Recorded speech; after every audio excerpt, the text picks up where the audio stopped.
समाज सेवी संस्थाओं के सदस्यों को नेक कार्य में भी कई समस्याओं का सामना करना पड़ता है।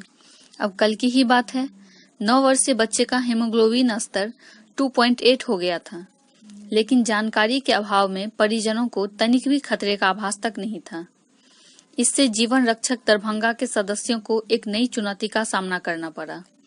मानवता की इस मुहिम में ऐश्वर्या नीति, धर्म कुमार, सूरज साहनी तथा संजीव कुमार ने पहले तो मरीज के खतरे की स्थिति से परिजन को अवगत कराया, उन्हें समझाया। मरीज के रक्त की व्यवस्था के लिए देर रात तक प्रयास करते रहे। परिजनों को राजी कर सुबह उस बच्चे को ब्लड दी गई।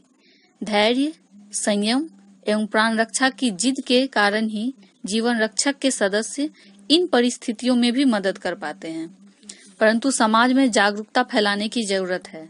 साथ ही रक्तदान से जुड़े अफवाहों पर भी विराम लगे, जिससे अधिक लोग रक्तदान कर दूसरे को जीवन दान दे पाएं।